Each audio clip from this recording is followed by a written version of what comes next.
They told you it was lust. They told you to hide it, to feel shame, to look away from the hunger in your body and the fire in your soul. But what if the thing they made you fear was the very key to your divinity? What if sex was never just physical? What if it was the doorway, the altar, the path back to God? Because the ones who knew, the mystics, the tantrikas, the serpent keepers, they never called it dirty. They called it sacred. They called it power. And they knew that when the body and the spirit merge, the heavens open. This is not about indulgence. It's about remembrance. Welcome to the path that was always forbidden and always holy.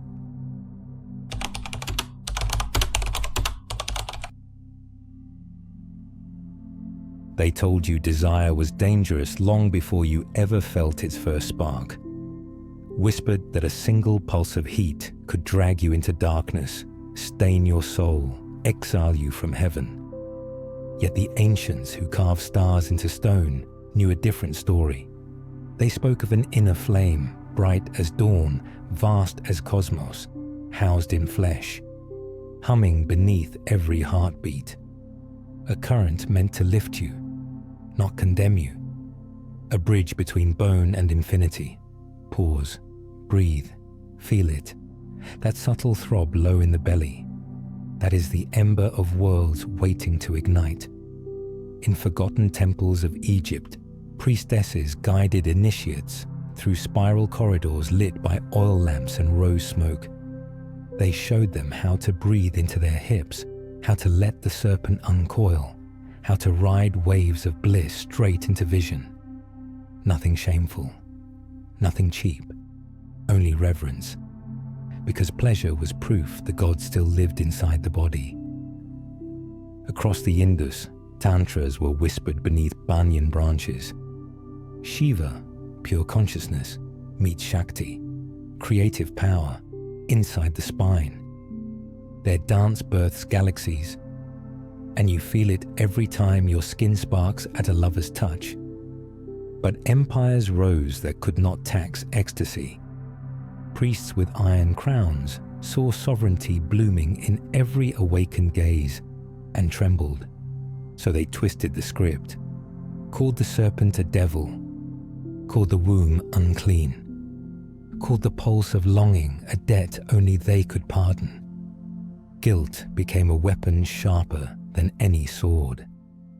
A single doctrine chained millions to pews, confessionals, mirrored screens anywhere but their own hearts. The body was recast as a battlefield, its rivers dammed, its songs muted to whispers. And entire civilizations forgot that breath and bliss were once a single prayer. Yet the flame never died. Even under layers of dogma, it glowed. It flickered in forbidden kisses, in poems smuggled across deserts, in the silent gasp you swallow when no one is watching. It waits, patient, patient, because it knows repression is a paper wall and fire is patient stone. So they cloaked the sacred flame in shame, branded it as sin, wrapped it in guilt, fear, and silence, not because it was evil, but because it was powerful, because the one who learns to wield their own energy no longer bows to false gods. The church did not fear lust. It feared remembrance. Remembrance that the body was not a prison, but a portal, that your pleasure could be a prayer, that union, not division, was the true path to the divine. And somewhere deep inside you, beneath every inherited no, beneath every marketed fantasy, that knowing is still alive, still burning, still waiting to be touched again. They told you the serpent was danger, that its rise meant madness, that its power was too raw, too wild, too ancient to trust. But what they never told you is that the serpent was never meant to rise alone. Hidden beneath your spine is a current of pure feminine intelligence, coiled, conscious, and waiting. And at the center of your chest, rests the only chamber it trusts to guide it, the heart. Not the muscle, not the romance, but the true heart, the seat of compassion, the throne of presence, the silent temple that holds the memory of union. For thousands of years, mystics knew this. The serpent is not chaos. She is love in motion. And when she rises through the spine, it is the heart that decides where she goes next. In ancient Tantric texts, Kundalini was never described as force without form. She was Shakti, the divine mother, the creative pulse behind all manifestation. And her journey upward was a return to her beloved Shiva, who waits at the crown. But she cannot reach him unless she first passes through the lotus of the heart. Because raw energy without love becomes destruction. Because awakening without compassion becomes ego. And sacred union without heart is just power wearing a mask. Pause. Let that truth settle. This is why so many were warned away from the serpent. Not because she is evil, but because she demands alignment. The Egyptians knew her as Merit, the divine life force carried through the sistrum, a sacred rattle that vibrated both the spine and the heart into harmony. The Mayans encoded her in the feathered serpent, Quetzalcoatl, part sky, part earth, always dancing between worlds. And in the yogic sciences, she was depicted winding through the Sushumna, the central channel, touching chakra after chakra until she kisses the heart, and everything changes. Because that's the moment the fire softens, the moment intensity becomes intimacy, the moment the seeker becomes still, and the sacred enters. She pauses at the heart, not because she is weak, but because she is wise. She waits for the gates to open, not through will, but through surrender. And this is why the serpent was separated from the heart in so many doctrines, because together they make you whole. Together they restore the original blueprint of divine energy, held in divine love, flowing in divine balance. This union is the lost sacrament. It is not found in temples or books. It is felt when the pulse of your spine hums with presence, and your chest swells with the knowing that this is holy. So when you feel the stirrings of the serpent within you, do not chase it, do not fear it. Place your hand over your heart and remember, she rises not to burn you, but to bring you home. In the beginning, they say, there was light, but before the light, there was the womb, not a battlefield, not a throne, but a space, vast, formless, and full of pulse.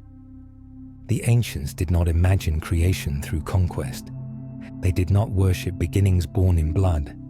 They spoke instead of union, a cosmic embrace, the dance of duality merging, the sacred rhythm where sound meets silence, and through that convergence, existence is born.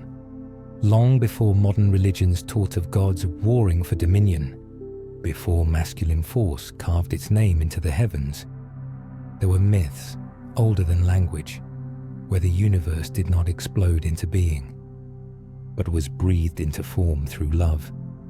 The Egyptians spoke of Nu and Naunet, the primordial waters, masculine and feminine, mingling to create the first land.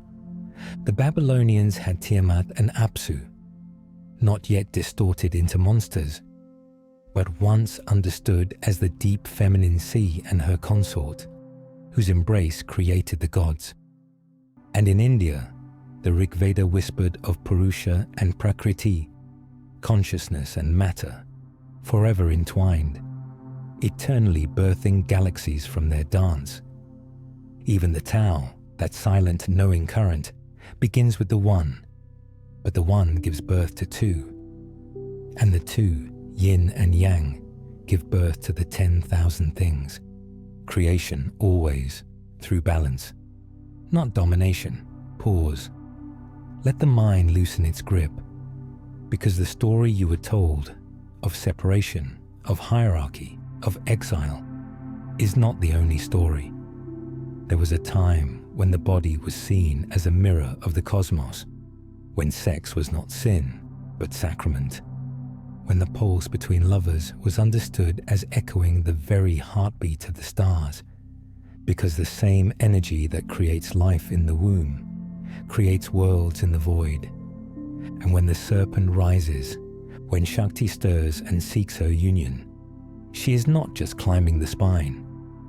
She is reenacting the very moment the universe was born, the microcosm and the macrocosm, the sacred geometry of breath and flesh, the spark that lights galaxies and also kindles love between two eyes meeting across stillness. This is why sacred sexuality was guarded, why temples to the goddess were destroyed, why myths were rewritten, to cast the cosmic mother as chaos and the divine feminine as dangerous, because to remember this is to reclaim your place as a living temple, a breathing altar where spirit and matter make love, not war. And now, the memory returns. Every time you touch with reverence, every time you feel the spine tingle at beauty, every time you honor the body as vessel, not shame, you awaken the myth that came before conquest, the womb that held the stars, and the union that still pulses within you. There was a time before the fall, before shame, before the feminine was fractured, before the goddess was divided into mother, whore, virgin, and saint. There was a time when she was still whole, and in that time, the earth was not a resource, but a living body. The rivers were her blood, the trees, her hair, and the fire beneath the soil was the sacred flame of her womb. Long before patriarchs ruled from stone altars, there were circles, sacred spaces held by women, matriarchal societies where power did not mean conquest, but creation, not domination, but devotion. In these ancient worlds, the feminine was not secondary. She was central. Priestesses were not hidden behind veils of silence. They were oracles, leaders, midwives of both life and death. In the temples of Isis, in the lands along the Nile, women walked barefoot over sacred stones, anointed with oils of blue lotus, singing the names of the stars into being. Isis, the great enchantress, she who knew the magic of resurrection, of sex, of soul, not as myth, but as memory. In Crete, before the rise of Greece, Minoan priestesses danced in spirals, holding serpents in their hands, not as threats, but as symbols of life force, rebirth, power. The serpent had not yet been cast as evil. It was still sacred. These rites were not about indulgence. They were about initiation, rituals of fire and fertility, ceremonies that honored the cycles of blood, of moon, of death and renewal. A woman's body was not something to cover, but something to revere. The curves of her hips, the softness of her belly, the mystery between her thighs were understood as cosmic mirrors, not pornography, but portals. Even the act of union was guided by sacred intention. Sex was not merely pleasure, though it was that too. It was transmission, awakening, a path to touch the divine within the flesh. These truths weren't hidden then. They were sung, painted, carved into stone, passed through lineages, from mother to daughter, from temple to soul. But slowly, something shifted. The fires of the feminine were feared. The womb became a source of suspicion. And the rites, those sacred, embodied initiations, were called heresy, blasphemy, sin. And so, the goddess was split. And with her, humanity forgot something essential. but not lost. Because beneath the surface of time, beneath doctrines and dogmas, there is a memory still alive in your bones. You feel it, don't you? In the ache for something more. In the knowing that sex can be sacred, that fire can be holy, that the divine is not far away, but pulsing just beneath your skin. Before there were cathedrals, before there were mosques, before stone was carved into towers of praise, there was the body. The very first temple was you, not built by hands, but by breath, by stardust, by the mysterious intelligence that shaped galaxies and also shaped your spine. Ancient mystics knew this, not as metaphor, but as living truth. Your skin was the outer wall of the sacred sanctuary. Your breath was the incense rising to the heavens. Your heart, the altar, and your spine, the holy staircase where the divine would descend or rise. In Vedic texts, the body was not a burden to escape. It was a vessel, a sacred instrument, a yantra, a microcosm of the cosmos. Each chakra a gate, each nerve a current, each pulse a hymn. In Taoist alchemy, the internal organs were seen as deities. Your liver, the seat of courage. Your kidneys, the guardians of destiny. Your sexual organs, not shameful, but powerful gateways of transformation. Even the breath was not simply survival, it was spirit. In Latin, the word spiritus means breath. In Sanskrit, prana. In Hebrew, ruach. In every ancient tongue, to breathe was to commune with the divine. And movement, not exercise. It was prayer, qigong, temple dance, tribal rhythms that mirrored the earth's own pulse. The body was not something to transcend, but something to inhabit fully, to awaken, to walk the path not only in mind, but in flesh. But then, the temples of flesh were desecrated. Systems arose that taught separation. They said spirit is good and body is base, that God is up and you are down, that purity means denial, that holiness means silence. And so, generation after generation, people began to leave their own temples, abandoning the breath, forgetting the sacred rhythm, shaming the desire and numbing the sensation. But the body never forgot. Even now, when you close your eyes and inhale with intention, you can feel it, can't you? The temple awakens, the energy stirs, the breath becomes deeper, the skin more alive, the pulse begins to drum like an ancient memory, because the divine was never outside you. It was never confined to scrolls or robes or rites. It was always here, in your hips, your belly, your chest rising and falling with the breath of the cosmos. You were always sacred, and your body was always a prayer in motion.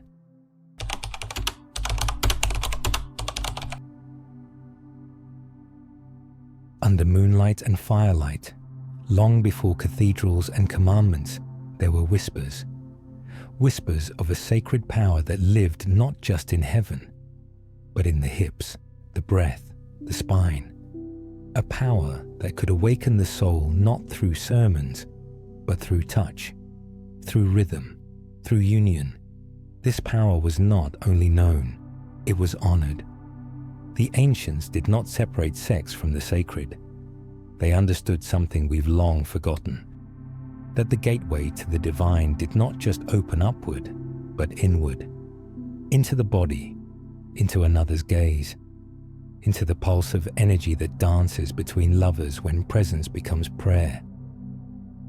In temples across Sumeria, Egypt, and Vedic India, priestesses once practiced sacred rites of union, not for pleasure alone, but for transcendence.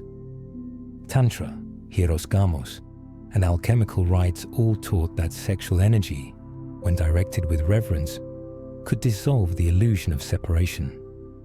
You became not two, but one, not human, but divine. And that was the problem, because systems built on hierarchy could not survive if the individual remembered they were a living temple. If a peasant could touch God through their breath, through their lover, why would they kneel to a king? If the divine was found in the gaze of a partner rather than the pulpit of a priest who then held the power. This is why the sacred union was forbidden, not because it was sinful, but because it was sovereign. Over time, the rites were rewritten, the goddess was fractured, the body was labeled shameful, and sex, the original flame of divine remembrance, was cast into the shadows. Doctrines rose where temples once danced. Abstinence replaced ecstasy, and the merging of spirit and flesh was declared not holy, but heresy. But the fire never died. It flickered in secret lineages. It hid in symbols and myths, in the serpent coiled at the base of the spine, in the story of lovers who touch God in one another's breath. And even now, in this age of algorithms and distractions, the pulse returns. The body remembers, the soul aches, not just for pleasure, but for presence, for the sacredness of being touched without being owned, for the possibility that what was once called sin was actually a sacrament. And as you feel this stirring, know this truth has waited lifetimes to return, because what was forbidden was never wrong, only powerful and ungovernable. So the question isn't whether the union was real, it's whether you're ready to remember it. Before there was form, before there was time, there was only vibration, a pulse, a throb, a sacred rhythm moving through the void, not unlike the inhale and exhale of lovers. In the East, they gave this pulse two names, Shiva and Shakti. Not gods in the sky, but forces within all things. Shiva, the stillness, the witness, the boundless masculine void that holds space for everything to be. Shakti, the movement, the expression, the wild feminine current that gives form to the formless. They are not opposites, they are complements, not separate, but yearning to merge. And when they meet, the world awakens. In the Tantric tradition, this isn't metaphor, it's reality, it's anatomy. Shakti lives at the base of your spine, coiled like a serpent, asleep in the root. Shiva dwells in the crown, the 1,000-petaled lotus blooming at the top of the head. And between them lies the sacred path of awakening. When the body is honored, when the breath is conscious, and when the heart becomes the altar, Shakti begins her journey. She rises, she dances, she spirals upward, chakra by chakra, illuminating, purifying, burning away illusion. And when she meets Shiva at the crown, silence, stillness, union, bliss beyond words. This is not a climax. It's not about desire or performance. This is the dance of surrender, of devotion, of two becoming one, of energy returning to source. Tantra was never about sex for pleasure. It was about presence. It was about merging with the divine through the vessel of another. Not to lose yourself, but to remember yourself. But here, in this modern world, Tantra has been misunderstood, sold in workshops, packaged in fantasies, reduced to surface-level intimacy.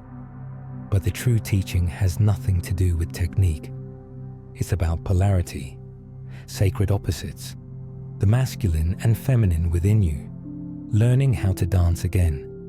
Not power over, but presence with, not domination, but devotion. This path asks everything of you, to drop the armor, to open the heart, to feel deeper than comfort allows, to surrender when control whispers otherwise, because true spiritual union cannot be taken. It must be offered, in reverence, in trust. And when it is, the entire cosmos flows through your veins. The ancients knew this. They painted it on temple walls. They passed it in whispers, because they knew this dance was not just sacred. It was creation itself. To remember it is not to escape the world. It is to return to its original rhythm, the beat beneath all things, Shiva and Shakti, you and the divine, stillness and movement, fire and space, dancing forever. They could conquer lands. They could rewrite stories. They could build temples and erase the names of goddesses from stone. But there was one thing they could never truly control: your energy, especially when it moved freely, through love, through breath, through sacred union. Sexual energy wasn't just biology. It was alchemy. It was spirit in motion. It was the closest thing a human being could feel to source pulsing through their veins. And this terrified them, because a soul awakened through the body, through pleasure made holy, through intimacy made sacred, was a soul they couldn't shame, couldn't break, couldn't own. So they turned this flame into a sin, the serpent into Satan, the priestess into a prostitute, the sacred temple rites into heresy, because they knew something. If you remembered the divine within your body, you'd stop looking for it in them. They couldn't tax that. They couldn't legislate that. They couldn't sit between you and your own ecstasy. So they built religions not on reverence but on fear, not on presence but on control. They said your body was dirty. They said desire was dangerous. They said God would only love you if you denied what made you feel most alive. But in truth, what they feared wasn't lust. It was liberation.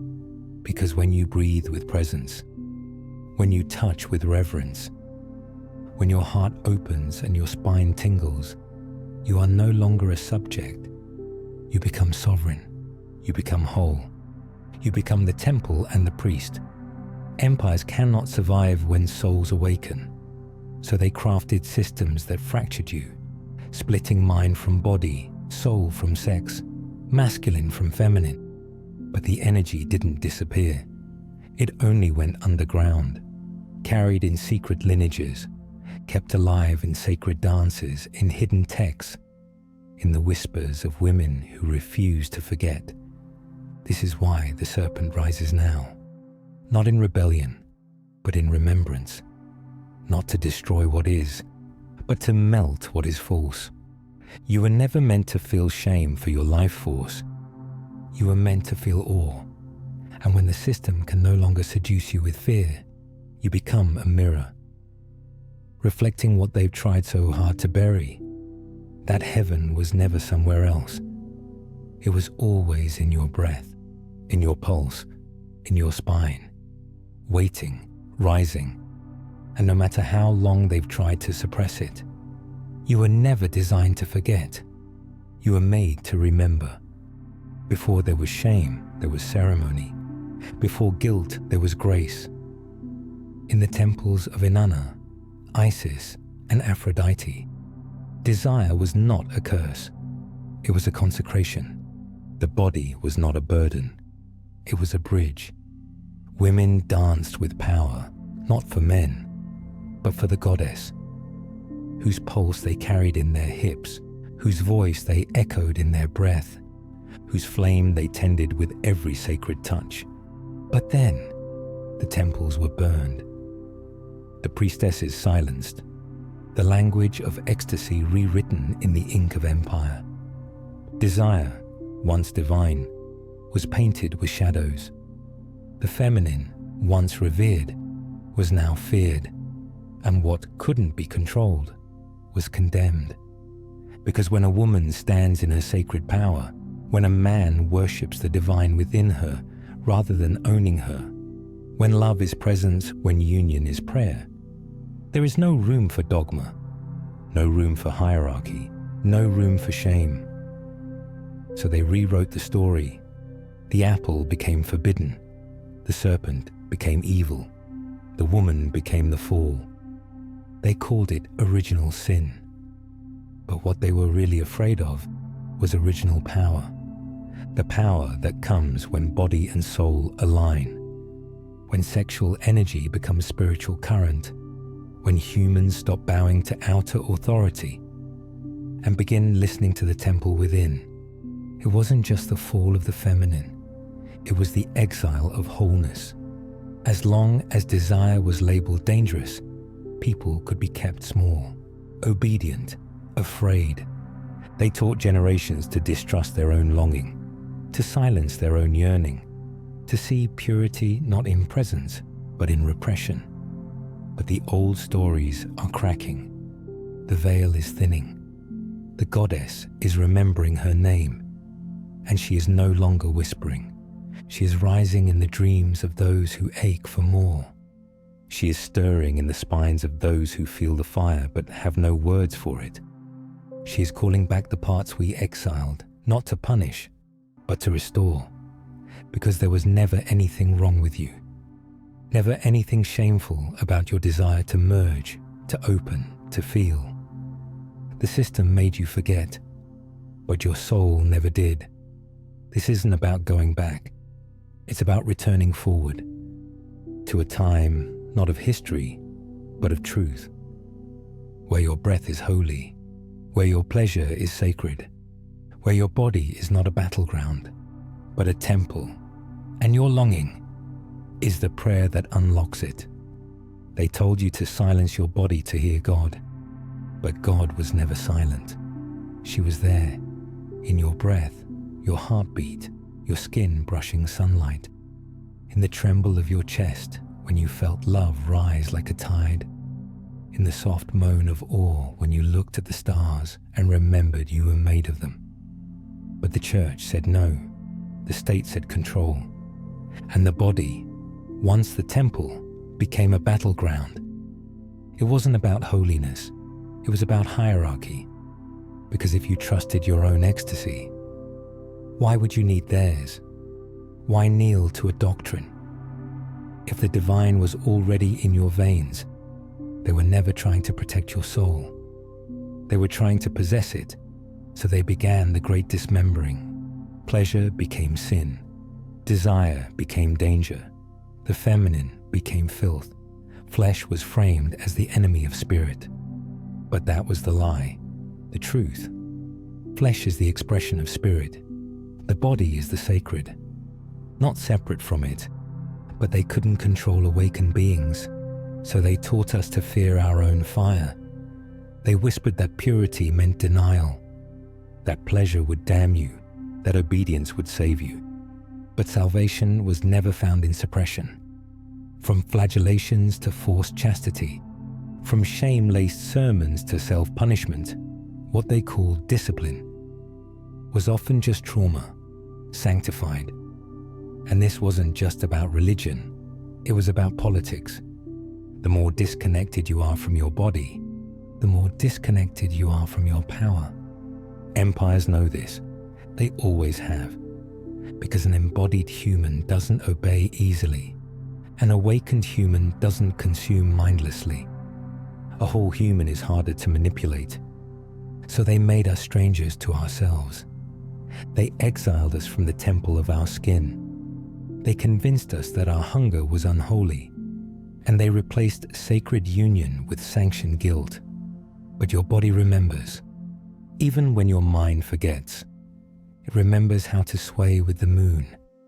It remembers how to breathe with the earth.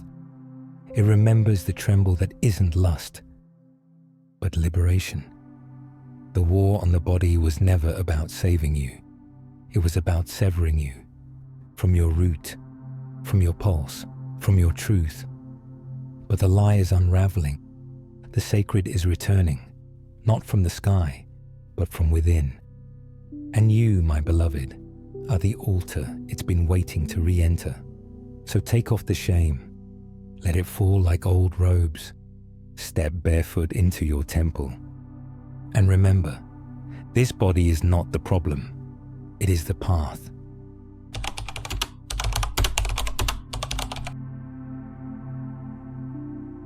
Underneath the robes of saints and the silence of monks, there was a wound no one wanted to name. Not because it was evil, but because it was powerful. Because within the body, in its ache, its yearning, its trembling pull toward connection, was the key they had long buried. And instead of guiding us to understand it, they taught us to fear it. From the marble halls of the Vatican to the cave monasteries of the Himalayas, the message was whispered, preached, carved into stone. Desire is the enemy. Celibacy is the cure. Control is the path to God. But what if it was a lie? What if those vows of silence were not acts of elevation, but chains? What if renunciation, in the way it was enforced, was never about purity, but about power? Ancient texts like the Upanishads and Tantras never demonized the body. They revered it.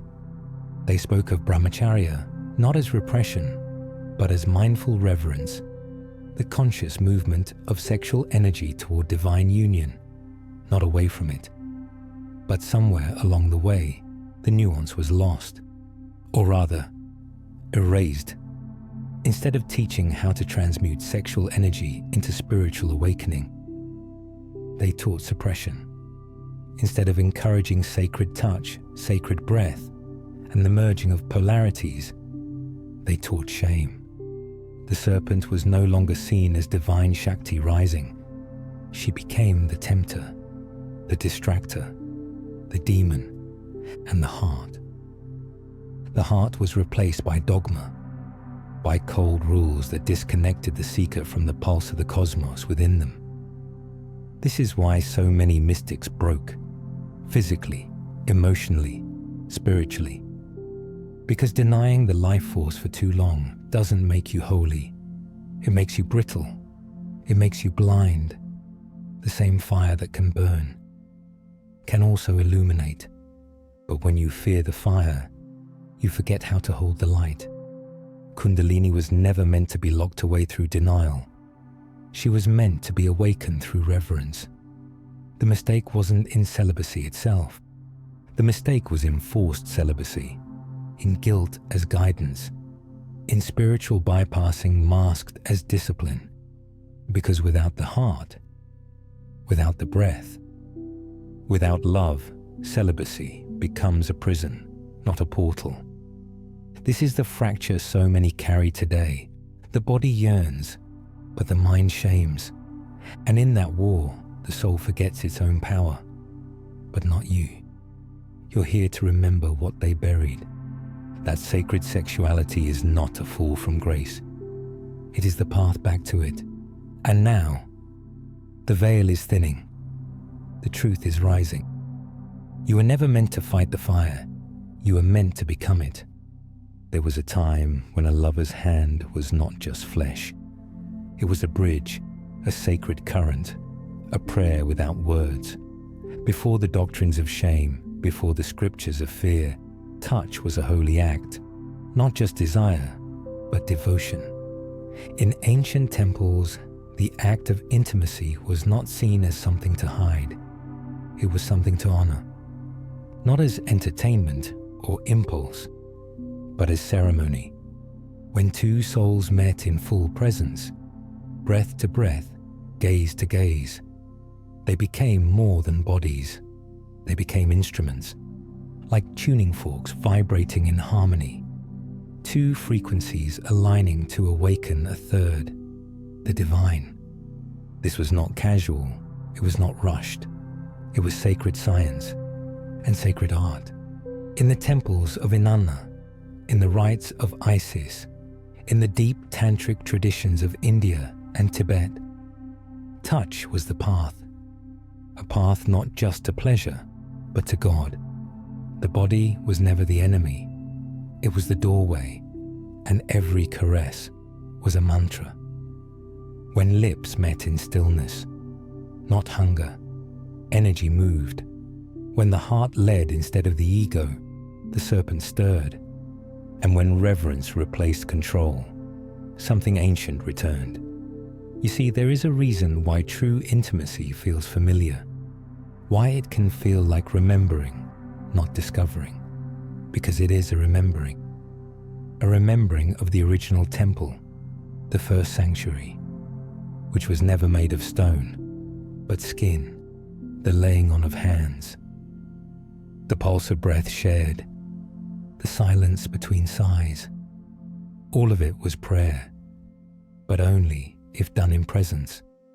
Not all touch is sacred, but all touch can be.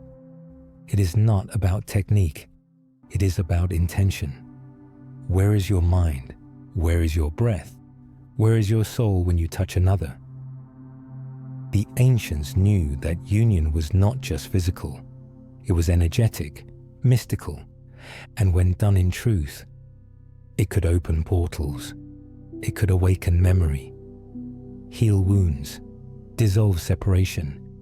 That's why these practices were guarded, and later, forbidden, because nothing disrupts control more than the awakened body. Nothing disarms false power more than two sovereign souls, meeting in love, in truth, in reverence. When touch becomes prayer, control collapses, because in that space the soul is sovereign, unashamed, uncontrolled, unleashed. This was never just about sex. It was about returning home, through one another, to the source that made us. Welcome back to the temple, not outside you, but within. And the invitation has only just begun. It begins as a whisper, a flicker beneath the skin, a pulse at the base of your spine. As if something ancient is waking, not pain, not fear, but something deeper, something that trembles like the edge of a revelation. This is not an ordinary shiver. It is not a reaction to cold.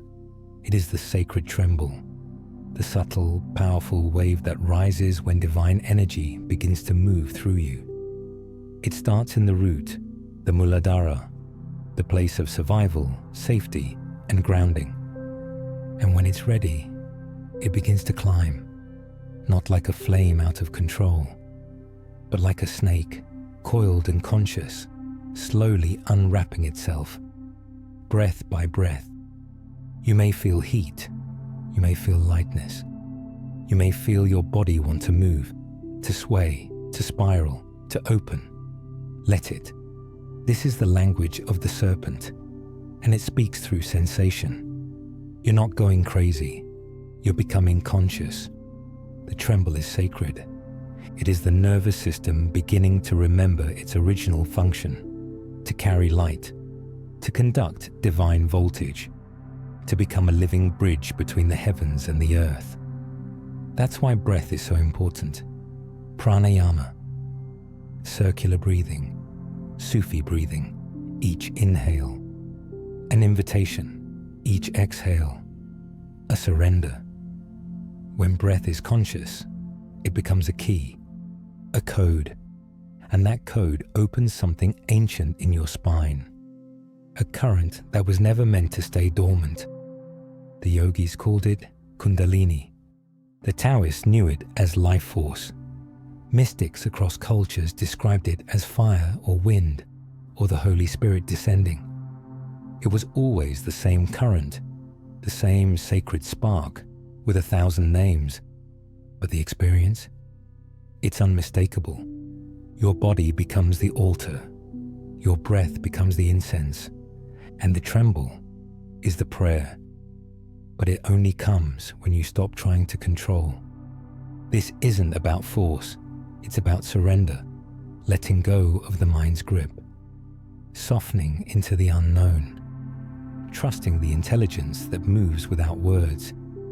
Sometimes it feels ecstatic, sometimes it feels terrifying, sometimes both at once. Because when something divine enters your vessel, it rearranges everything. not to break you, but to reveal you.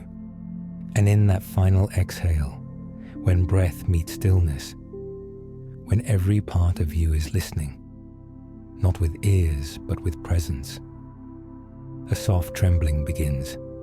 Not chaos, not fear, but a remembering, like the earth quaking not from violence, but from the pulse of something ancient, finally returning home. It's not you who moves the energy, it's the energy that chooses to move you.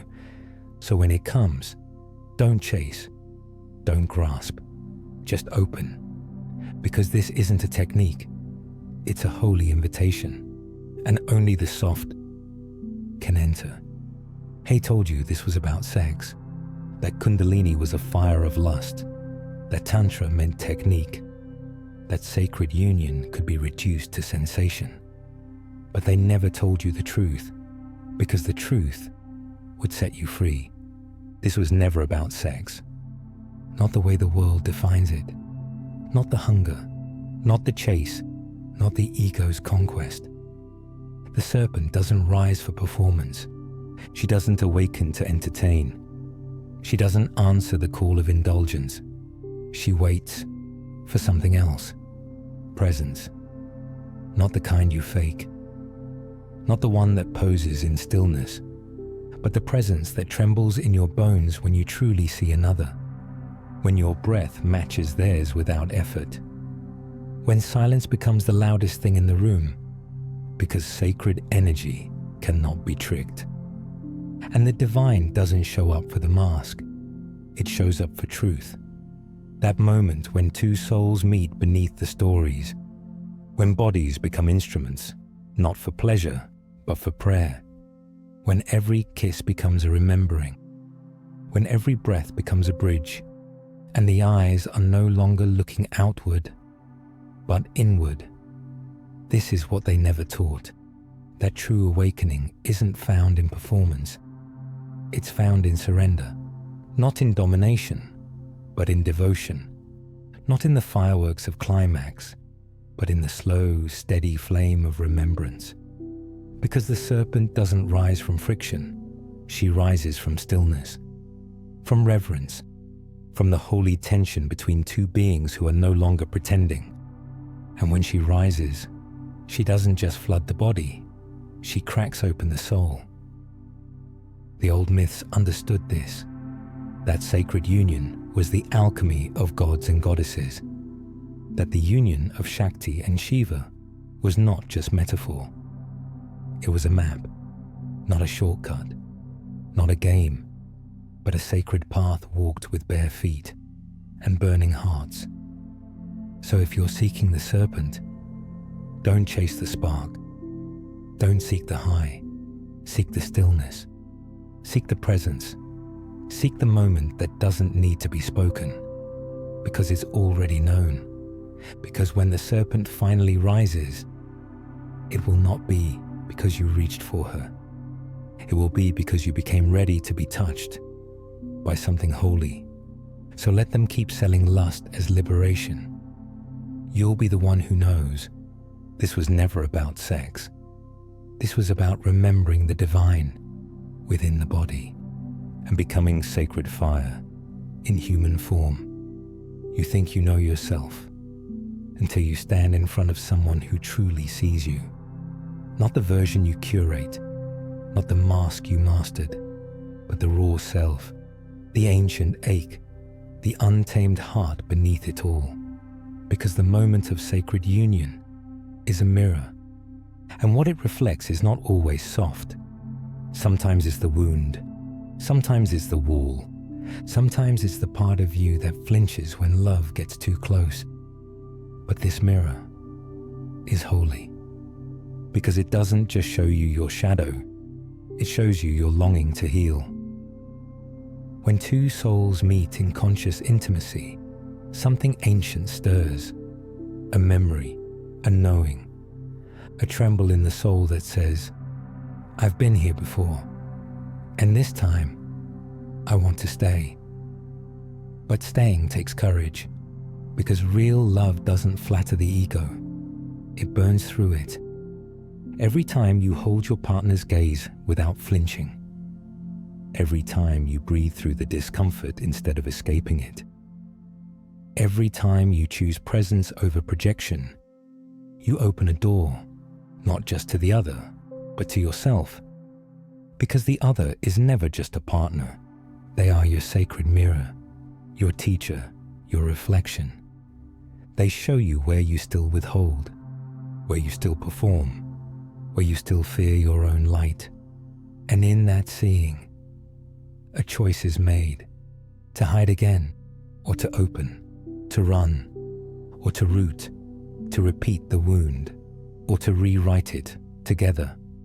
In conscious union, sexuality becomes a sacrament, not because it's perfect, but because it's honest, because it says, I'm willing to be seen, even when I don't look holy. I'm willing to stay, even when the mirror hurts. And the serpent, she watches, because Kundalini doesn't rise through fantasy. She rises through authenticity. When the body relaxes, when the heart softens, when the soul whispers, I am safe enough to show all of me. This is the sacred power of love, not as possession, not as performance, but as presence. Because when two people meet without armor, when their breath becomes one, when their energy begins to spiral like galaxies entwining, the body remembers, the heart opens, and the serpent begins to stir, not to consume, but to illuminate. This is why real union is not for the faint of heart. It is not for the seeker of pleasure alone. It is for those brave enough to be seen and still stay open. Because in the mirror of the other, you meet the parts of you still waiting to be loved. And when you love them, together, the gate opens, not to the other, but to the one.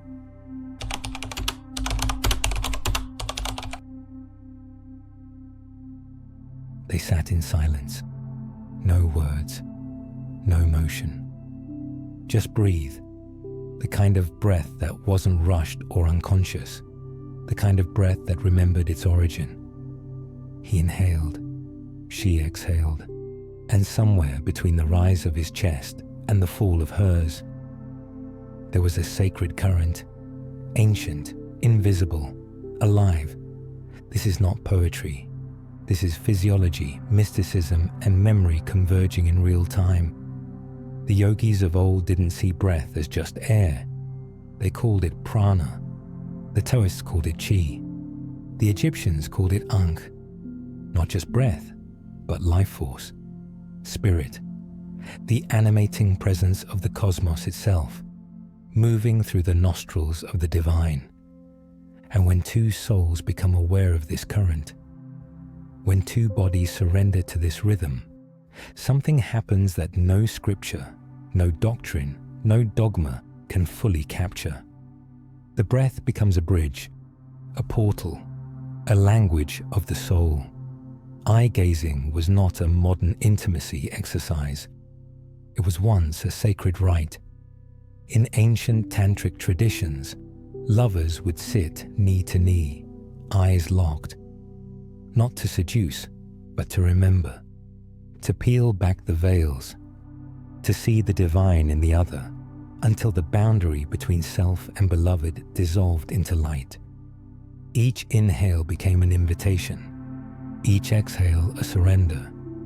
They weren't trying to reach a climax, they were trying to dissolve into God. In this space, breath no longer belonged to the body. It belonged to the moment, to the presence, to the dance between polarities that were never meant to be at war. Modern lovers chase sensation. Ancient lovers chased stillness. Because in that stillness, the serpent moved. Softly, gently. She would rise along the spine like mist through trees, ignited not by lust, but by the presence of a soul finally safe to open. And when both partners breathed in unison, when their energy merged through the silent rhythm of the heart, Kundalini didn't just awaken. She bloomed, not violently, but like a sunrise across a temple floor. This was never about performance, never about technique. It was about reverence, about remembering that breath is the oldest prayer, and that when offered in union, it becomes a sacrament. So when you breathe with another, do not take it lightly. You are weaving energy.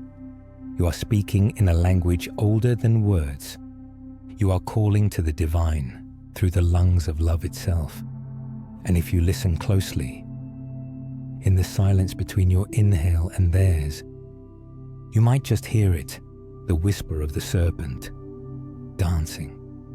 In every dark age, there were those who remembered, not just in theory, but in blood, in breath, in devotion.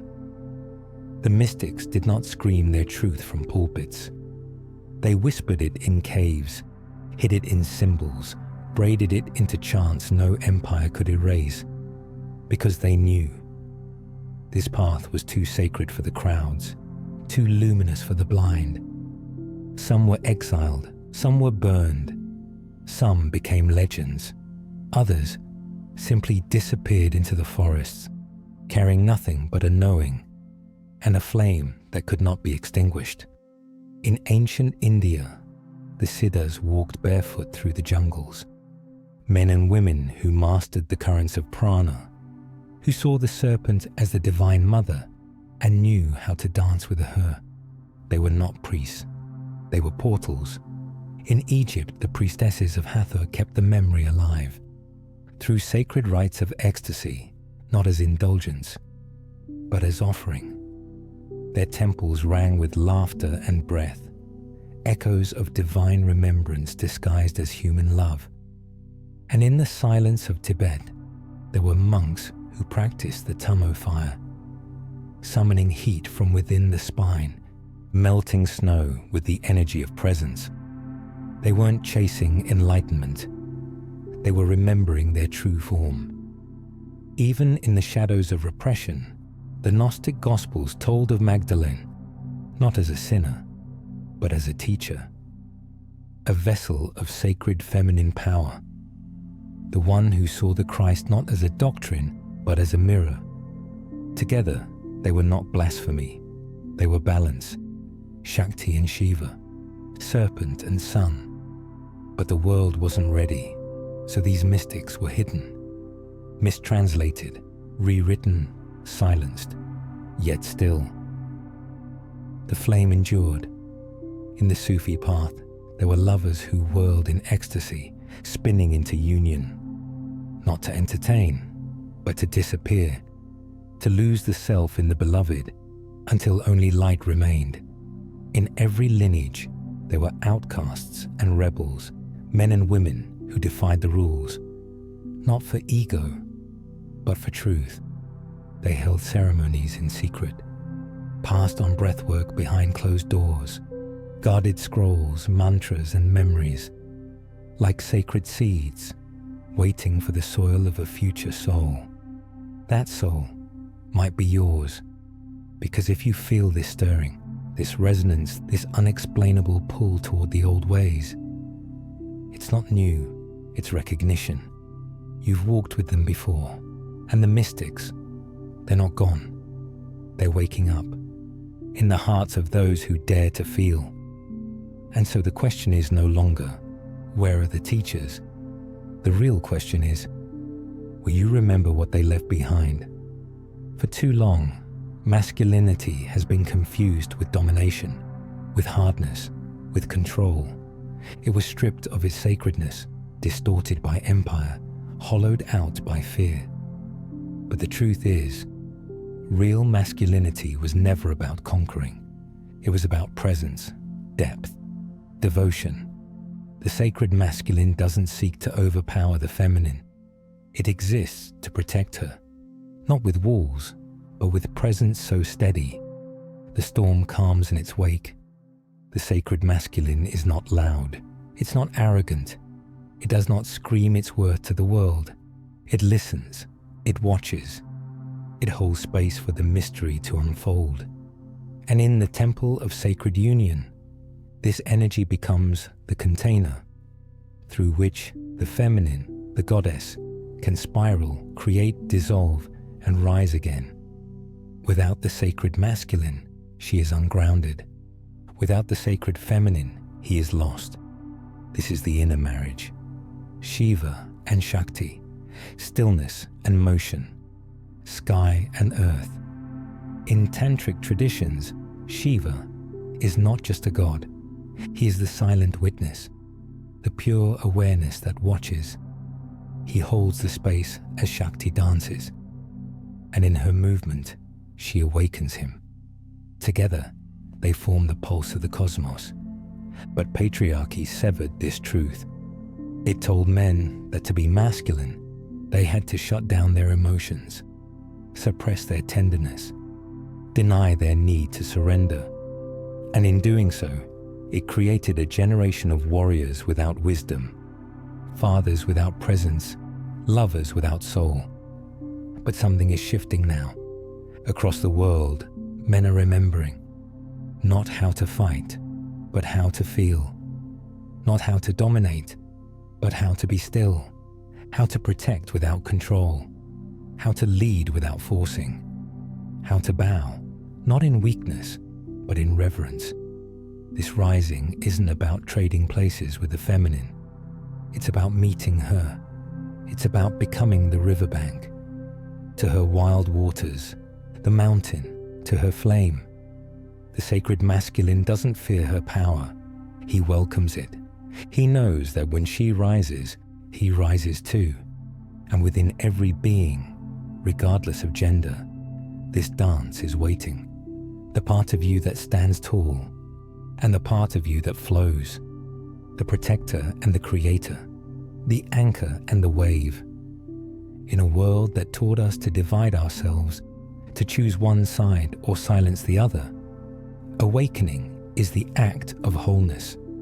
And the sacred masculine is not just returning. He is remembering that his true strength was never in his sword, but in his open hand, his quiet devotion, his willingness to hold the fire and never flinch. This is not softness. This is power. Rooted, grounded, sacred power. And it's rising again in every soul brave enough to carry both the shield and the flower. Before there were churches, before temples were carved from stone, there were priestesses. They stood at the edge of firelight, scented with myrrh and rose, draped in linen and silence. They spoke not just to gods, they became the bridge. They didn't beg for miracles, they became them. In the ancient world, the priestess was not decoration. She was the pulse of the sacred. She was the oracle, the healer, the mirror. Her body was not shamed, it was anointed. She knew how to hold the trembling of the world. Within the steadiness of her hips, she knew how to open portals with her breath. She could anoint a man's soul and call his destiny forth, not with force, but with presence so deep. He remembered who he was. But then she was erased. The priestess was hunted, silenced, turned into myth or monster. Her temples were burned, her sacred scripts rewritten, her wisdom called witchcraft, her body labeled danger, and the ones she once crowned now wore her power like stolen armor, forgetting the hand that once gave it. But memory doesn't die. It waits. It coils in the bones. It stirs in the womb. It whispers in dreams, in quiet moments of longing.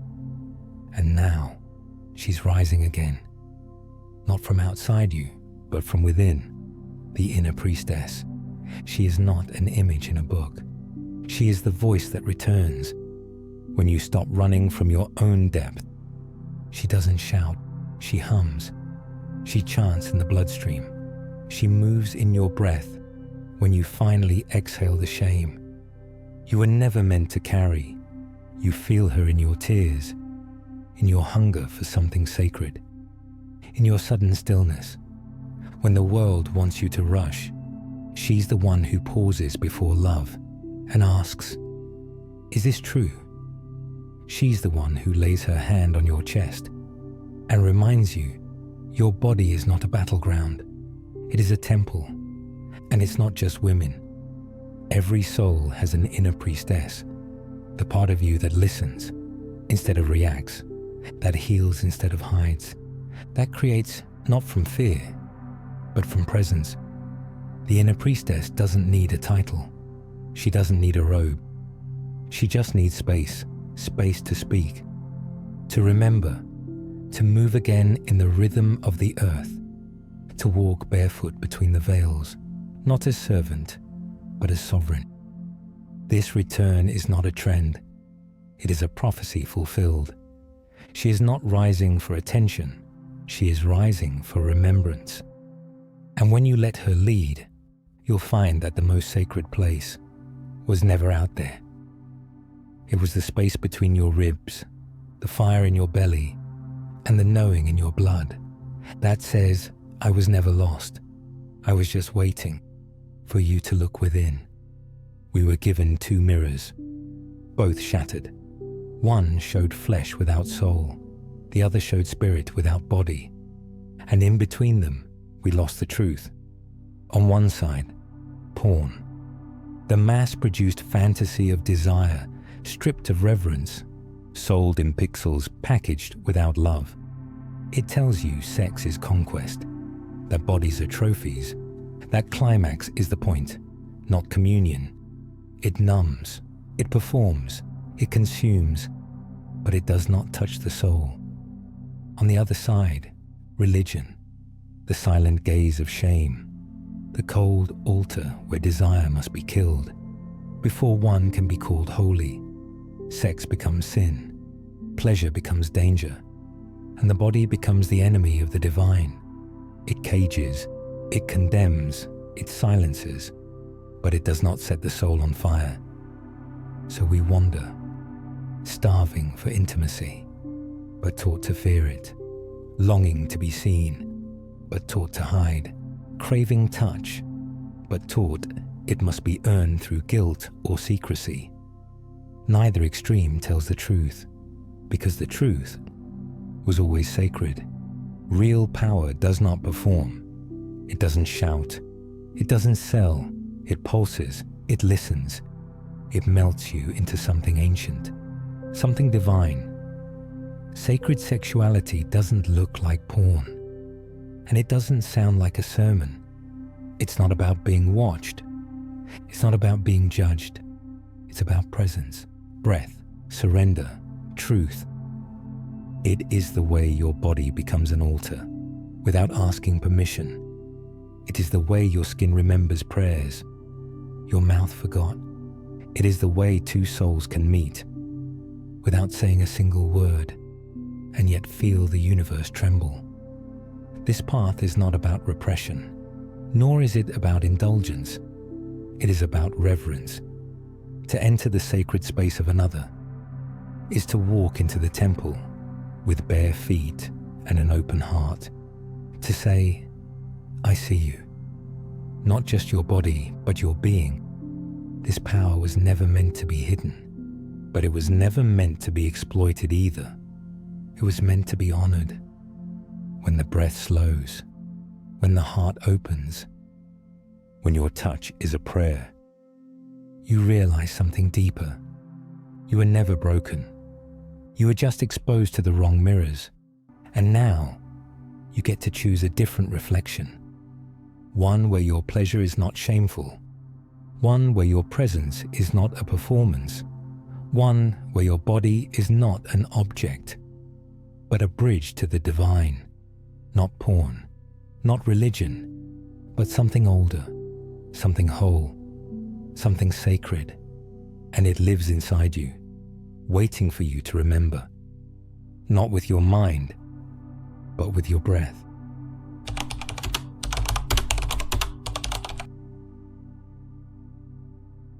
The path was never linear. It doesn't move upward like a staircase. It spirals, it bends, it burns, and then it blesses. Those who awaken sacred power, the ones who follow the trail of the serpent, soon discover that this journey cannot be mapped by the mind, because it is not a ladder to climb. It is a remembrance, a tearing down and a rising up, again and again. There are days when your body will feel like holy ground, when your touch becomes prayer, when the breath between you and another feels like the entire cosmos is watching, gently breathing with you. And then there are nights when the grief returns, when the pain feels ancient, and the fire that once ignited your spirit now consumes your illusions, leaving you naked and confused. But that too is the path. The path includes the ache of endings, the tremble of surrender, the heartbreak that cracks the chest wide open. Not to punish, but to make space for more truth, more presence, more of who you actually are. Because sacred energy doesn't just rise, it tests, it dances, it circles back, and it waits, not for perfection, but for sincerity. And sometimes, it's in the moments you least expect. A tear falling in silence, a breath that slows without effort, a moment of stillness in the eyes of someone who sees you, really sees you, that you remember.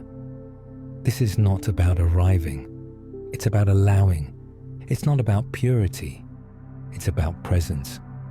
Because every emotion, yes, even your shame, even your rage, carries the potential to become sacred fuel. When held in truth, when witnessed in love, when offered without pretending. There is no straight line to ecstasy, no clear road to wholeness, no formula to control the sacred. There are spirals and cycles and sacred ruins and holy risings. There are nights when the serpent sleeps and mornings when she stirs without warning. There is grief that breaks you open and love that shows you are never broken. So if your path feels messy, if your fire flares and fades, if your soul howls and your body sings, you are not lost. You are becoming real. This path was never about transcending the human. It was about finding the divine, right here, in your trembling, pulsing, aching, radiant humanity. This path was never meant to be straight. It was meant to be true. And that, beloved, is the only path worth walking. There is a secret older than scripture, one that alchemists whispered in hidden groves, one that lovers carved into the breath between their bodies, one that sages guarded in silence, not to withhold, but to protect. The secret is this: your true power does not come from fire alone, nor from water, but from their sacred dance. Fire is the rising force, the spark, the surge, the fierce ascent. Water is the surrender, the flow, the yielding, the quiet pull inward. And you, beloved, are both. The mystics knew it wasn't the domination of one that created awakening. It was the balance, the rhythm, the intimate weaving of opposites, until they melted into one. This is why Tantra never glorified just the masculine or just the feminine. It honored the pulse between them, the sacred friction, the soft collision of sky and earth within you. When fire dominates without water, it burns. It becomes rage, lust, blind ambition, a power that consumes but does not illuminate. And when water flows without fire, it drowns. It becomes passivity, confusion, an endless longing with no direction. But when the two meet, when fire dances with water, a new element is born. Not steam, not smoke, but presence, a living force, a divine intelligence that moves through your breath, through your hands, through your gaze. It becomes the shiver down your spine when you're seen with love, the the surge in your chest when you speak your truth, the tears that rise when you surrender without knowing what's next. That's not emotion. That's not just energy. That is alchemy. You are never meant to conquer your masculine or deny your feminine. You are meant to unite them, to let them find rhythm again, to allow them to bow to each other as lovers, not enemies. The fire within you wants to rise. It wants to liberate. It wants to roar with sacred yes. And the water within you wants to soften, to receive, to hold everything the fire brings. When these two meet, not in battle, but in reverence, you awaken a third force, the flame of the heart.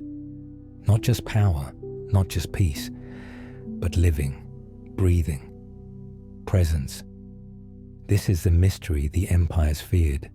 Not sex, not desire, but balance. The inner union that cannot be bought, tamed, or controlled. So remember, when your breath trembles, when your pulse deepens, when you feel both fierce and tender, rising and yielding all at once, you are not broken. You are being made whole. This is the alchemy that awakens the divine, and it has always lived inside you. There's a memory that lives deeper than thought. It doesn't speak in language. It doesn't explain. It stirs. It pulses. It whispers through your skin. It's the memory your body carries, not your brain, not your name, but your bones, your breath, your blood. Long before temples were built from stone, your body was the temple. The curves of your spine, the rhythm of your lungs, the warmth between your palms. These were once understood as sacred architecture. Every chakra, a chamber. Every gland, a gate. Every beat of your heart, a drum echoing the original prayer. But something happened, not by accident, by design. Those who sought control knew, if they could make you forget the holiness of your own body, they could sell it back to you in pieces, as shame, as sin, as something to be tamed, hidden, or fixed. They carved fear where reverence once lived. They taught you to mistrust your hunger, to doubt your pleasure, to silence the truth that your body never stopped humming. But codes like these don't die. They may go dormant, buried beneath guilt, doctrine, trauma. But they do not disappear. They rise. In your longing, in your tears that come without reason, in the electric pull you feel when someone touches you with presence. Your body remembers. It remembers the rites of the priestesses, who used their breath as invocation. It remembers the chants of the temple dancers, whose hips told stories of creation and surrender. It remembers the scent of sacred oils, the vibration of mantras, the heat that rises when two souls meet in truth. Even now, when you close your eyes and breathe into your center, you might feel it, a warmth, a shimmer, a faint remembrance that you are not just flesh. You are a cosmic design. You carry the codes, not because you earned them, not because you read the right books, but because you are the lineage. You are the living temple. Your tears cleanse the altar. Your laughter lights the flame. And your pleasure, when born from reverence, is not indulgence. It is prayer. The body was never the enemy. It was the doorway. And when you walk with awareness, when you listen, when you stop trying to transcend and instead descend into the holy within you, you unlock what was never truly lost. So the next time your skin tingles, your heart opens, or your breath deepens for no logical reason, don't dismiss it. You are remembering. Not a fantasy, not a myth, but the oldest truth there is. You were sacred before they taught you shame. And the temple has always been right here. There are moments when time bends. Moments when a single touch, a hand on the back, a breath near the neck, a gaze held just long enough, opens a doorway no word ever could. Not all awakenings come from silence. Some arrive in the heartbeat between two souls. You don't always recognize it at first. It may come wrapped in chaos, in longing, in ache, but something in you knows. This is not ordinary. It's not just attraction, not just romance. It's recognition. Two souls meeting at the exact frequency they agreed upon before this lifetime even began. And in that meeting, a flame is sparked, a memory reactivated, and the soul begins to rise. There are those who've awakened in the arms of another, not through pleasure alone, but through presence. One woman spoke of her beloved simply holding her heart with his palm. No words, just stillness. And in that stillness, decades of armor melted. She wept for hours, not from pain, but from finally being seen. Another shared that while lying beside her partner in total silence, something began to unravel in her belly. A current of warmth spiraled up her spine. Her breath deepened, her body trembled, and she knew. This was not arousal, this was remembrance. But not every sacred touch comes from partnership. Sometimes it arrives in solitude. A widow once described sitting alone in meditation, missing her late husband. She placed her hand over her own heart, and for a moment, she swore his presence was there, not as a ghost, not as memory, but as living frequency. The grief cracked her open, and what poured through was not sadness, but light. She said it was the first time in her life she realized touch could come from the soul itself. You see, whether through a lover's embrace or the quiet trembling of your own hand over your chest, touch is a portal. It bypasses thought. It overrides shame. It speaks to the body in a language it has never forgotten. Because the soul doesn't just live inside you, it moves through you, and it enters fully. When you allow yourself to feel, fully, honestly, sacredly, this is why presence is the key. Not technique, not performance, but being with another or with yourself. Touch becomes prayer. When it is offered without agenda, it becomes medicine. When it is given with reverence. And in that moment, the veil between worlds thins. The divine is no longer something you chase in the sky. It's what rises through your skin. And so when you feel that spark, when the current of truth moves through a fingertip, a breath, a stillness shared, don't resist. You are not falling in love. You are being reintroduced to the soul behind the eyes. And in that union, you are finally touching God. There's a moment when everything changes. It's not loud. It's not grand. It's not even visible to the outside world. It's the moment someone says yes, not just with words, but with their breath, their gaze, their soul. Yes. Yes to being seen. Yes to being felt. Yes to allowing something real to move through them. We think of power as something we take. We've been told it's about control, domination, force. But the greatest spiritual power has always been awakened through surrender. And that surrender only comes when there is safety, when there is trust, when there is consent, not just of the body, but of the heart. Consent is not just a rule, it is a frequency. It is the sacred agreement between souls that says, I will not enter unless I am invited. Because divine energy is never violent, never invasive, it waits. And when it feels the opening dash, when the gates of the body, mind, and spirit are aligned, it rushes in, not to conquer, but to remember, to reunite what was never meant to be separate. Many ancient texts speak of this, of the goddess who could not rise unless she was received, of the serpent that only moved when the spine was softened by breath, of the sacred fire that only burned when the heart had said, "Yes, I am ready." But being ready doesn't mean being perfect. It means being honest. It means acknowledging the fear and choosing love anyway. It means letting go of the script, the expectations, the roles, and instead stepping into presence. One mystic once said, "The soul only reveals itself when it feels safe enough to stay." And that safety is born in the yes. Not the pressured yes, not the performative yes, but the real one.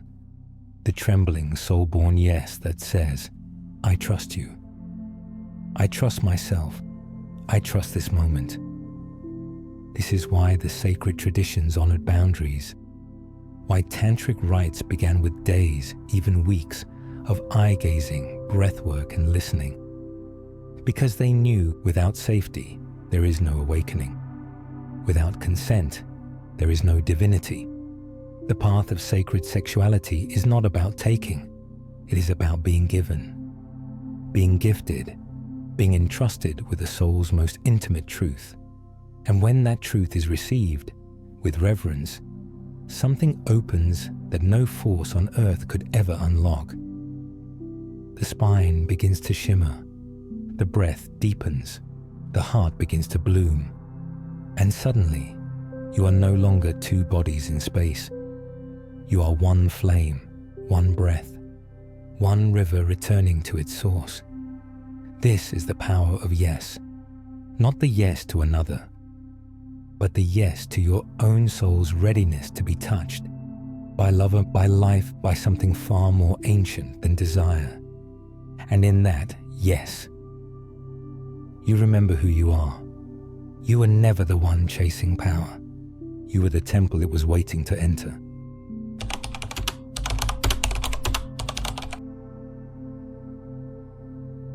They told you that sex was base, animalistic, a temptation to be overcome. But what if it was always a bridge? What if, long before shame ever touched it, the act of union was seen not as sin, but as sacrament? In the ancient temples of India, Egypt, and Sumer, sexual rites were never just about the body. They were about opening the gates, about dissolving the illusion of separation, about stepping into the sacred current where the soul no longer whispers, it roars. Tantricas didn't use sex to feel good. They used it to become God. Through breath, intention, presence, and surrender, they entered altered states that no substance could imitate.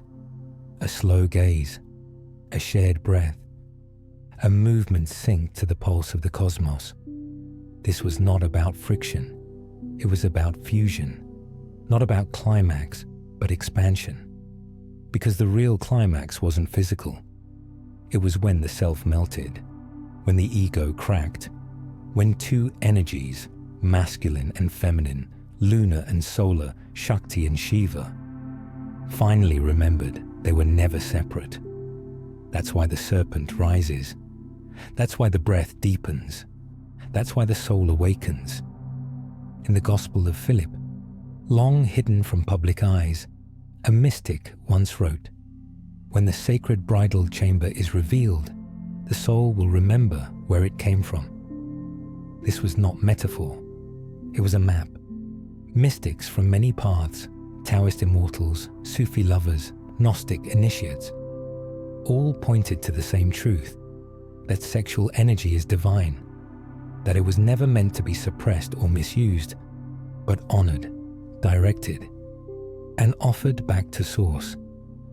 But this truth was dangerous, because a being who knows how to harness this energy becomes sovereign. They no longer seek validation. They no longer obey out of fear. They begin to remember their origin and their purpose. And that, beloved, is the real revolution. This is why the temples were torn down, why the priestesses were silenced, why the books were burned, and why the sacred practices were twisted into either pornography or Puritanism.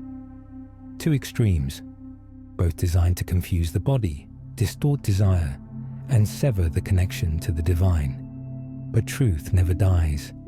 It just goes underground. And in whispers, in dreams, in moments of ecstatic union, it returns.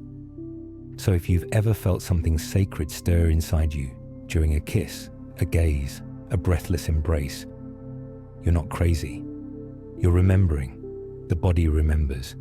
The soul remembers, even if the world forgot. Sex was never just sex. It was the universe remembering itself. Through the portal of love, through the doorway of presence, through the flame that burns not to consume, but to awaken. And now, the veil is lifting again. Are you ready to enter? The veil was never an accident. It was stitched, thread by thread, by those who feared your remembering. Not because the truth was dangerous, but because it was liberating. Because a soul who knows their own power cannot be governed, cannot be owned, cannot be broken. The sacred union of body and spirit was not forgotten. It was buried beneath doctrine, beneath shame, beneath the trembling fear of those who built their kingdoms on your forgetting. They said you were born in sin, but the ancients said you were born in light. They said desire was evil, but the mystics knew it was the compass of the soul. They said the body must be conquered, but the priestesses once whispered, the body is the temple. Across centuries, they edited the stories, rewrote the scriptures, painted over the frescoes, removed the feminine from the Trinity, transformed goddesses into demons, sacred rites into taboo, and divine touch into guilt. They told you to kneel but never to rise, to confess but never to reclaim, to pray but never to feel. Because if you felt, truly felt, you would know.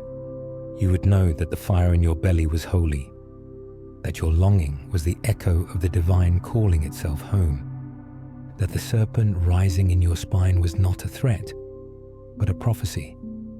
This was the veil, to make you doubt what you already knew, to silence your intuition, to sever the cord between your breath and your being, and to make you believe that the sacred lives outside you, in temples, in texts, in men with robes and titles, but no veil is eternal, because truth waits. And the moment you pause, in stillness, in heartbreak, in sacred touch, the veil flickers, a crack appears, a memory stirs, and for just one breath you remember that your body is a scroll of forgotten wisdom, that your heartbeat is a mantra, that your eyes are mirrors, and your spine a ladder of light, that you are not separate from the source. You are the source, dreaming yourself human for a while. This is why they hid it, not because you were weak, but because you were infinite. So now, the choice is yours.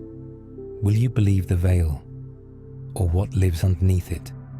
Because the sacred doesn't shout. It waits, like a lover, like a flame, like the breath you've been holding for lifetimes. And when you finally look inward, not to fix, but to feel, the veil lives, not with noise, not with drama, but with a whisper. Welcome back. There is a reason you feel pulled to this path, even if you can't explain it. A reason your heart aches at the sight of beauty. A reason your body responds to truth before your mind catches up. You were made for this union, not just the union of two lovers, but the union of all things once split, the above and the below, the sky and the soil, the fire and the water, the masculine and the feminine, the spirit and the flesh. This was never about one side conquering the other. It was never about choosing between being human or divine. You were born to carry both. In the ancient temples of Hathor and Inanna, they knew.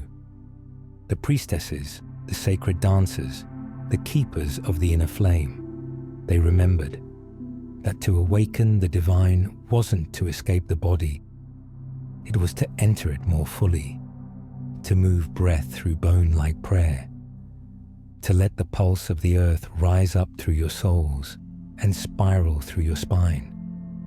Because divinity was never sterile, it was sensual, it was embodied, it was here.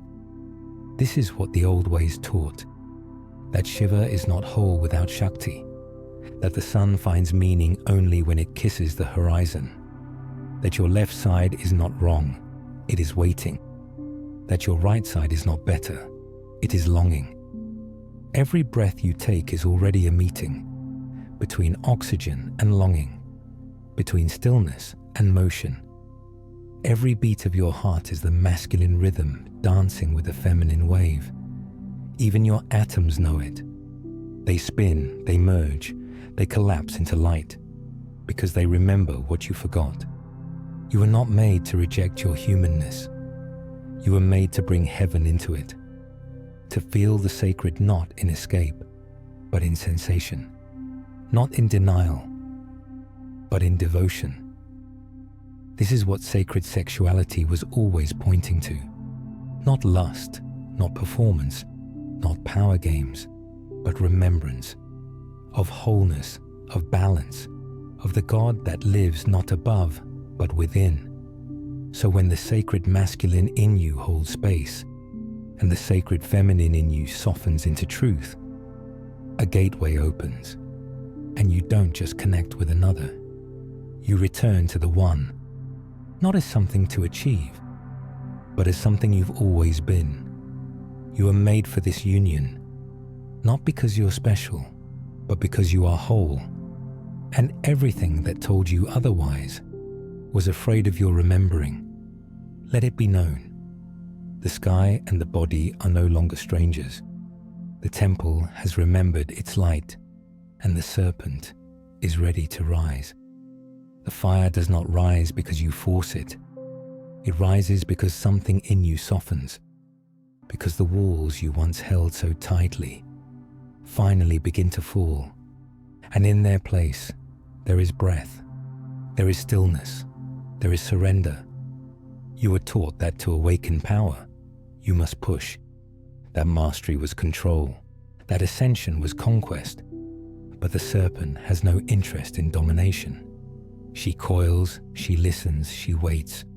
She rises only through invitation, not demand.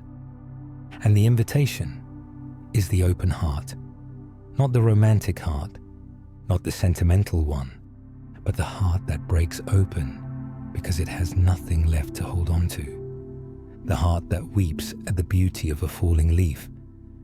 The heart that prays not with words, but with presence. This is the real path of Kundalini. Not performance, not power, but purity of intent. And purity doesn't mean perfection. It means truth. It means that even when your voice shakes, you still sing. Even when your hands tremble, you still reach. Even when your knees hit the floor, you stay open. Because the fire only rises when it has something to rise for. When your body is no longer a battleground, but a temple. When your mind stops trying to dissect and starts to listen. When your spirit says, I don't need to know, I just need to feel. That's when she moves. You may feel her as heat at the base of your spine, or as tears rising from nowhere. You may feel your chest ache like it's being cracked open, not in pain, but in light. And suddenly, the breath becomes different, not just inhalation and exhalation, but a rhythm, a pulse, a remembering. The ancient yogis spoke of Sushumna, the central channel. They said the energy doesn't flow unless the heart is open, because the fire will not rise into a closed cage. It needs air, it needs love, it needs reverence. So if you've been trying, pushing, begging the universe for awakening, stop, Instead, open, cry if you must, dance, sing, fall to your knees and say, I'm ready, not to control but to be transformed. Because this was never about climbing a ladder to God. It was about becoming soft enough for God to enter you. When the fire meets an open heart, it doesn't burn, it illumines. And everything you thought you had to chase comes home. Let the mind bow, let the body breathe, let the soul speak. The fire is already here, it's waiting for you to open the door. There's something stirring in you right now, a presence behind the breath, a whisper beneath the silence. It's not coming from the mind, it's coming from the bones, from the blood, from the flame that never went out. You didn't stumble into this path by accident. You were called, and not by a guru or a book or a video.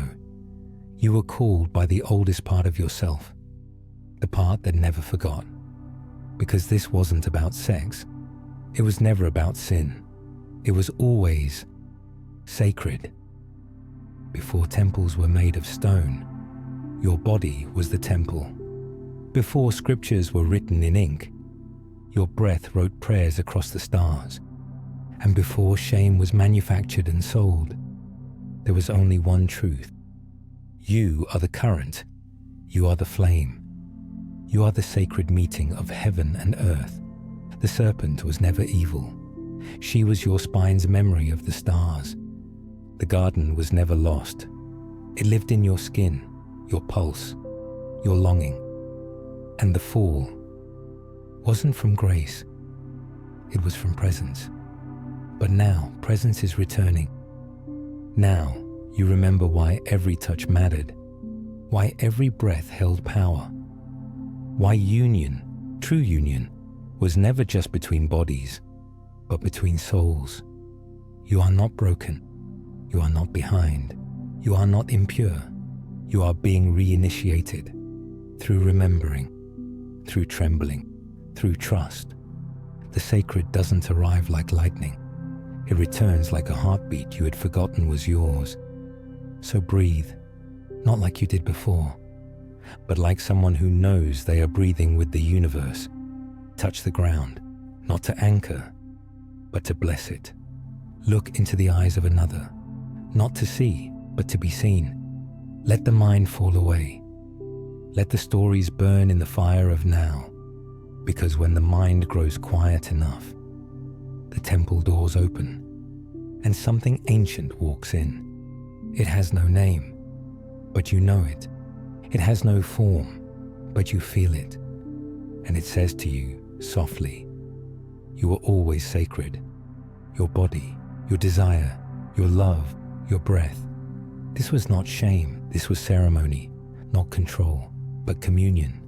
Not sin, but source. You don't need to climb.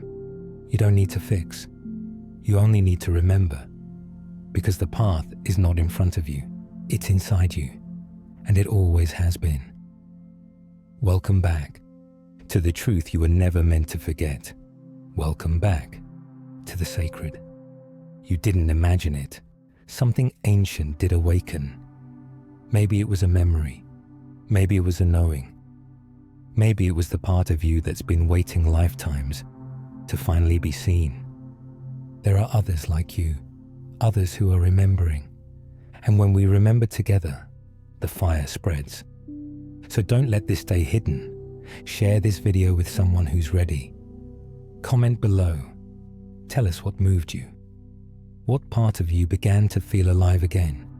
And if you want more sacred truth, if you want to walk deeper into the mystery, then subscribe. Join this voyage. Because we're not just making videos.